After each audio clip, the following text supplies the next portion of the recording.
the Marilyn Monroe Family Show, starring Million Monroe and the Marilyn Monroe Family Orchestra. And now, ladies and gentlemen, here's Million!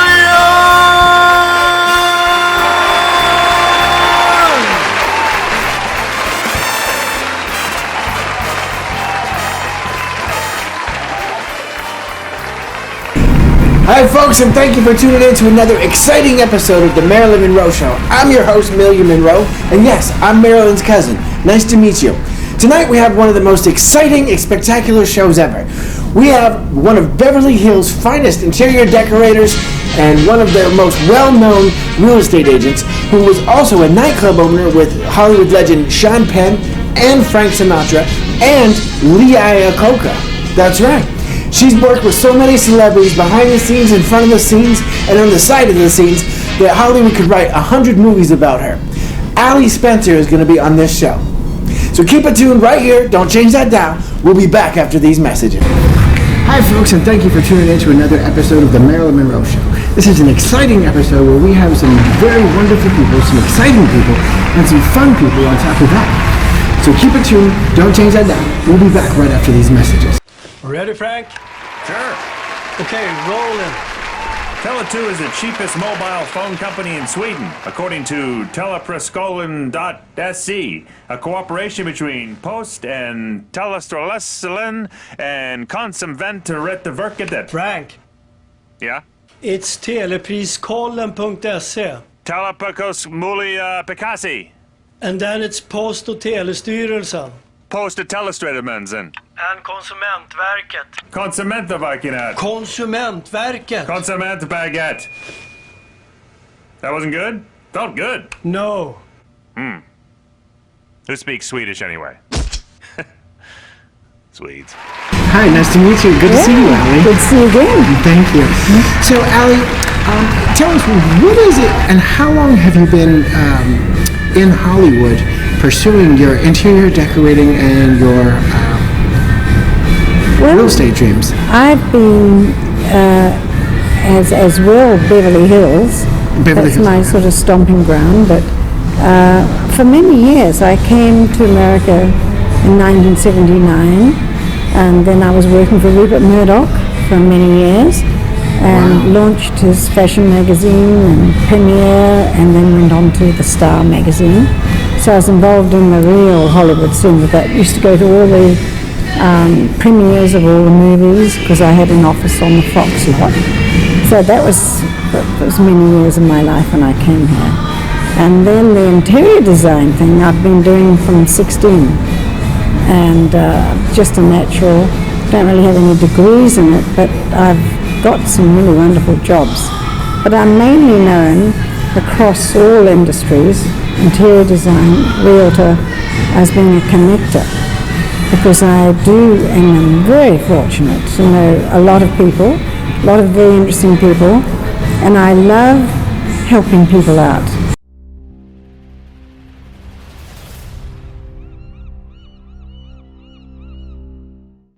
Ever since I was a little boy, all I ever wanted to do was become a pilot. Help me leave England.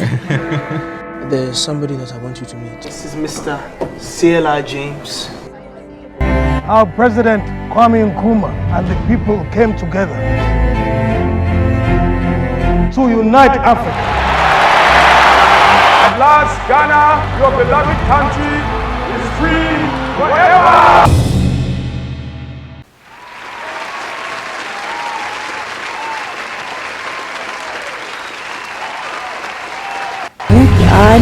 This is Allie on Demand. So I'm very busy. You have your own app, your own TV channel. Yes, I have my own groups of people everywhere. And I love introducing people to people. And you make connections. I love walking into a room where I know nobody. Then it makes me get away from my group and talk to people. So it's so much fun. I've got so much to do in life. You literally get called from one place to another to do interior design and to do real estate, or just interior design? Both. Both. Goes hand in hand, really. Wow, you are in demand. See, not everybody has talents to interior decorate, and that's actually a very particular skill. One that I myself actually participated in when I was in school because I took interior decorating classes too. I did in high you've school. taken classes and I haven't, so you'll be better than me. Well, I don't know about better than you because I haven't actually done a lot hands-on except for my own stuff. But I do know that the importance of interior decorating, and also with real estate, Ali is one of the kindest, sweetest real estate agents that I know. And her company deals with multi-million-dollar homes. And in some cases, what's the most expensive home that you've sold? Oh, I'd have to think about that. Like that 100 million, 50 million, 10 million, I was involved in an $80 million house. $80 million? In Sydney, in Australia. In Australia? It's called Boomerang. I was involved in the workings of that. I did have a property in Beverly Hills Post Office going into escrow that only had 6 sites on it. And it was 187 million for the land. And I sold it to New Zealand. Almost $190 million from a post office? It was Merv Griffin's original property. It was up in the hills in BHPO. I did end up owning a nightclub, and my main investor was Sean Penn. You were a nightclub owner with Sean Penn? Yes, it was. Oh, come on. Yes, and it was really a sophisticated young lady like yourself. Owning a hip, trendy, bar drinking, dancing. Very successful. So, and it was called McInerney's because McInerney's because Michael McInerney owned 40 nightclubs in the past, and he approached me about doing one with him, and we needed money, so Sean was our most major investor, and was Charlie Sheen and Nick Cassavetes and all sorts of interesting investors in it. And I gutted the building completely, and I had a private cigar club out the back, and it was called Bums, because Sinatra was involved and he called everybody a bum. Okay. So we named the bar after Sinatra. So you met Sinatra? Many times. Do you recognize this suit? Oh, it's a Sinatra suit? It sure is. It's a Carol and Company Sinatra suit. It's the same designer. All those tuxedos he used to wear, this is the same ones. Well, Michael McInerney, that was his era of friends. It was all the Sinatra group, Tony Bennett, and then there's me with the middle group of people, and then Sean Penn was younger and had his group of people. So we had sort of 3 generations covered of audience, and the place was packed every night. We had live entertainment. The Rolling Stones maybe one night, and Sheryl Crow sang one night, and we had all these different eras of people. So it was a fun time. That is exciting. Wow. Yeah. Wow. So Merry Christmas, everyone! Hey, honey, how's it going over there? If you aren't too busy, would you mind explaining to me why your brother is putting a mermaid in my swimming pool? Mom, I promise I will explain everything. Travis, I think something's wrong with her. She told me she's a mermaid. She's not gonna give you any trouble. She's actually pretty nice. Mom, I've only known this woman for a little bit more than a day. And I don't know how I feel about her, but there's something that draws me to her. Nothing fishy about falling in love.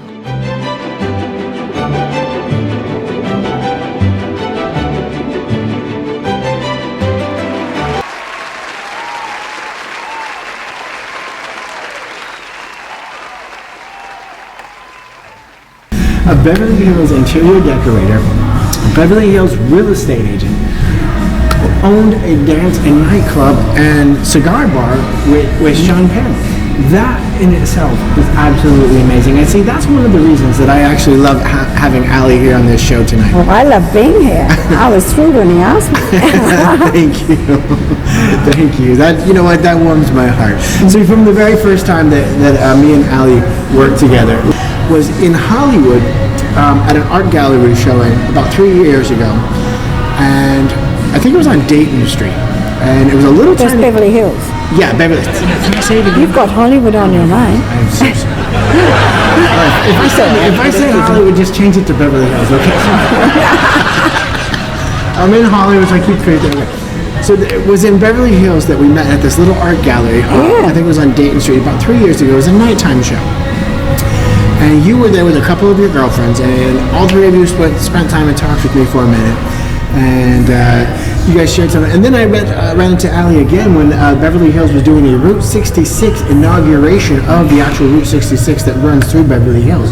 And a lot of people don't know that actually runs through the Beverly Hills area. Oh, yeah. Santa Monica Boulevard. Yeah, but it actually does.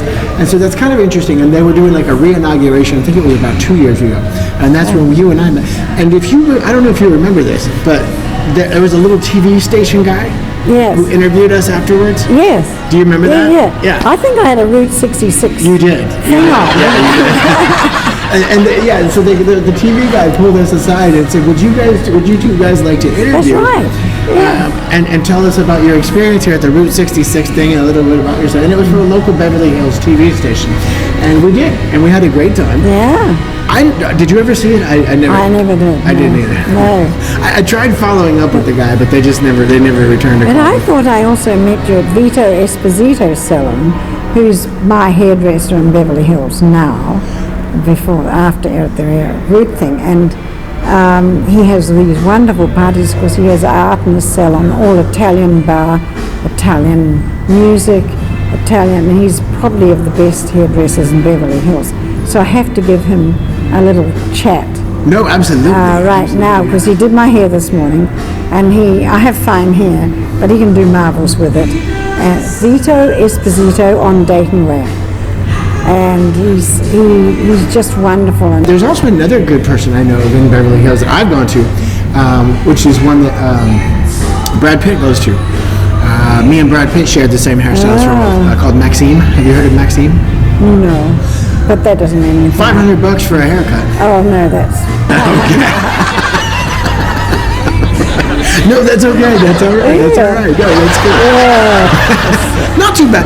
But when he's done, it looks really good. But you'll have so much fun. He serves cappuccinos and champagne and wine, Italian music. You can dance while you're waiting. Okay, so let's talk about. You've had an interesting. Now, besides your nightclub, you've had some interesting interactions with my cousin and her scene and her chain of events. Would you mind talking a little bit about that? Like, what you said your brother had done a movie about my cousin, about Marilyn, and then you were somehow connected to that. My brother came from London to stay at my house up here in Devlin Drive, which after he finished that, I then sold the house to Bernie Taupin, who's Elton John's lyricist. Writes all the words for him there. Just Bernie Taupin, that's all. Yes. No big deal. Yes. Right. Well, only the biggest songwriter in the world. Sure. And so all the people came to this house. I got to meet the ambulance driver that pick her up from the house. I got to meet her first husband, I think he was. We met her just before she died. I got to meet the housekeeper, who's in her 80s then. This is 1997, I think. I can't remember, somewhere in that area. And so I got to meet a lot of the people involved in the whole. It was called Marilyn, Her Life with Bobby Kennedy. Oh, wow. So it was about, she was involved in the others as well, but Bobby was the one at the end. Sure. Yeah. So that was a very interesting period of time. And then when they aired the film, which the Kennedys did try to stop, it had more audience than the final episode of Gone with the Wind. You are kidding me. Yeah, it was a big success. Wow. Yeah.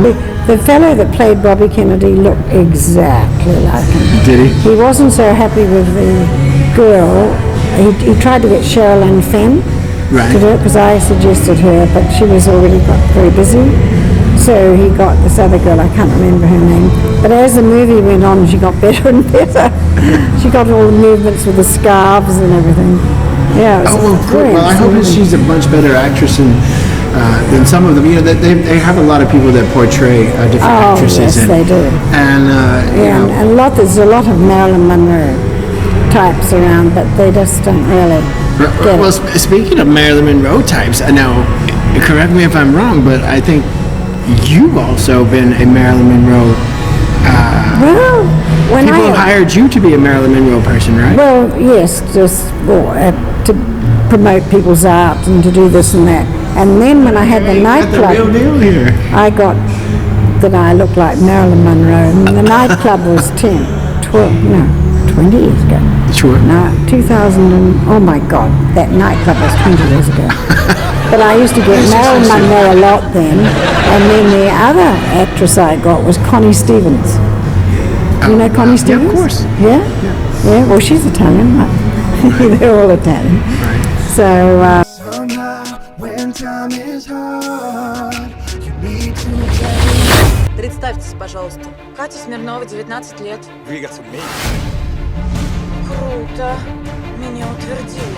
Теперь тебя можно поздравить.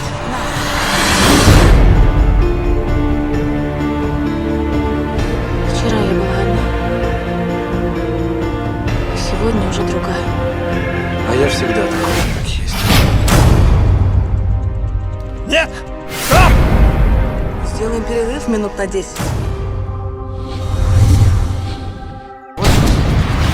То есть у тебя действительно...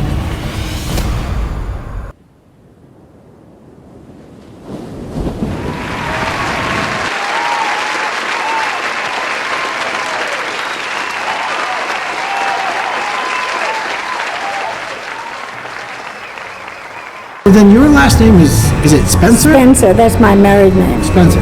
And it was MacDonald, which is very Scottish. As in the restaurant McDonald? Well, no, spelled differently. Oh, it's spelled differently. Yeah. Well, hey. So I used to be Allie MacDonald, and everyone used to call me when I was flying Allie McGraw. Right. That was all that period of time. Everyone used to call me Allie McGraw. Or Allie McBeal. Yeah.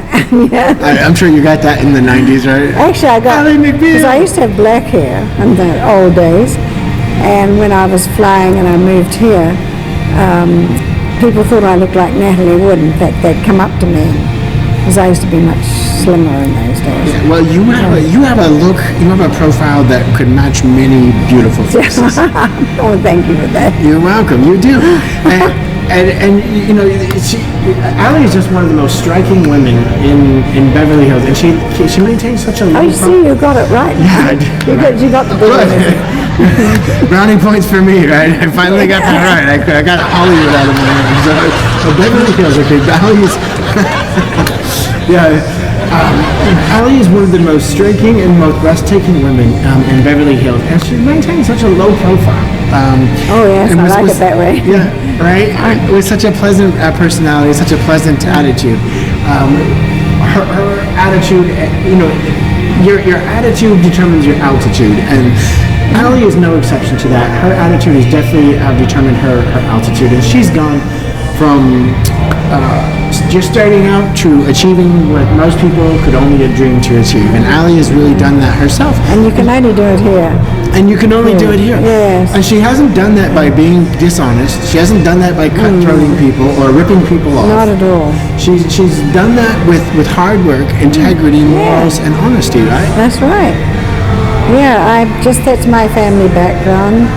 And I think, unfortunately, California is rather inclined to gather an inordinate amount of other people, shall we call. Right.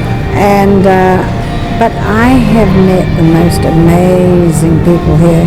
I've got a group of I'm wealthy because of my friends here, and I'm so happy to listen to what people have to say, and if I can help them, because I was helped at the age of 16 and a half in London.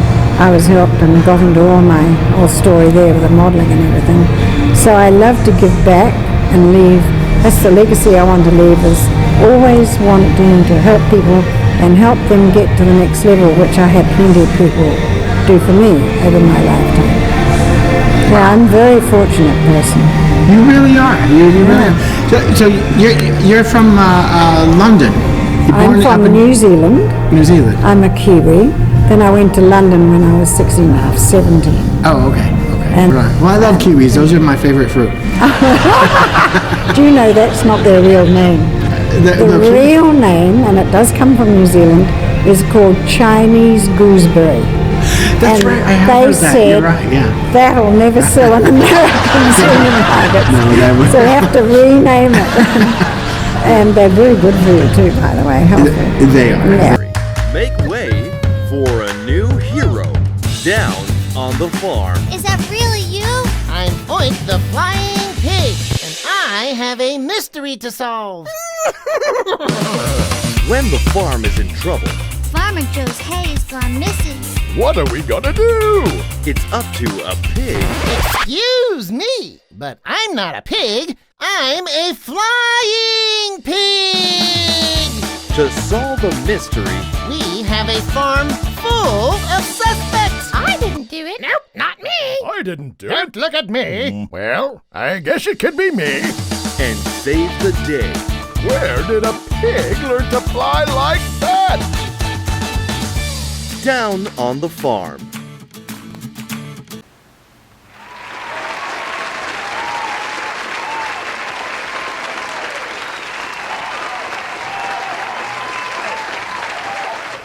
Apparently, Kiwis in New Zealand's where it's at. Oh, yeah. Or maybe it's being a Spencer. Is it? No. Well, I got Does that have anything to nicknamed do? Lady Spencer from Right. a very early age. Because you know that's a royal name. Oh, of course I do. Okay, all right. And my husband was a remote relative. He's the Spencer. He's a remote relative of Lady Diana. And she had Who an is? up... Your husband? Yes. Oh, wow. Yeah. And she had an upbringing totally the same as my upbringing in New Zealand. She lived in a similar house and had Labrador dogs, and we have my brother from London gave me a book on Lady Diana growing up, and her father. We had similar fathers, and everything's totally similar. Yeah, it's Well, you know what? You know what's also fascinating is that in the Spencer tree, or actually in the Marilyn Monroe tree, and I know this because she's my cousin, but in the Marilyn Monroe tree is a Spencer. Marilyn Monroe is actually a Spencer. Oh. Part Spencer. Yeah. Did you know that? Yeah, no, I didn't. If you look at her tree, yeah, the Spencer family, the Spencer family line, is part of Marilyn Monroe's family line as well. Yeah. And it is. So that's pretty impressive. So that makes you even more. That makes you even more exciting. Yeah. So she's really in Marilyn, literally in Marilyn Monroe's family line as well, and that's pretty amazing itself. Oh yeah. Because not a lot of people can say that. It's always interesting to find out. I know, right? About your past. It is. Because my family were very prominent in New Zealand and what did they do in New Zealand? My family are all surgeons. They're what? Surgeons. Surgeons? Doctors. Oh, wow. Yeah, ear, nose and throat, neurosurgeon and so on. Okay. So I was going to become a veterinary surgeon. Right. Because I'm very into horses and show jumping and dressage and all that stuff. And then I got upstart and went over to London at an early age and never did that. So that is, there we go. That is I didn't have to be a doctor. I was surrounded by them. Right, sure. Yeah. Yeah. I mean, but I had an amazing upbringing. So I can imagine. So if anybody, a comedian ever went to your house and said, "Is there a doctor in the house?" Everybody in your house would stand up. Your mom, your dad, your uncle, your sisters, your brothers. The only one I ever needed was a gynecologist, and we didn't have one. I mean, we need doctors for everything. So you know, ear, nose, throat, shoes, toes. Yeah, that's right. Elbows, armpits. Psychiatrist. Yeah, we all need a doctor for something. So that is absolutely amazing, and that is a wonderful resume to have. Coming from an elite family in New Zealand to having and creating your own elite family here in Beverly Hills. Yes. Thanks, guys. We'll see you after these messages. Wings or no wings, someday I'm gonna fly.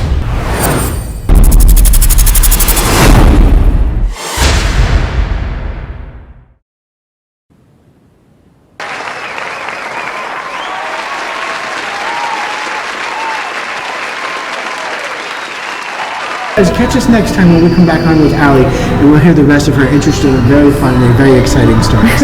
Okay. Well, thank you for watching. I do hope you enjoyed it, and we'll be back for more. Thanks, guys. We'll see you after these messages.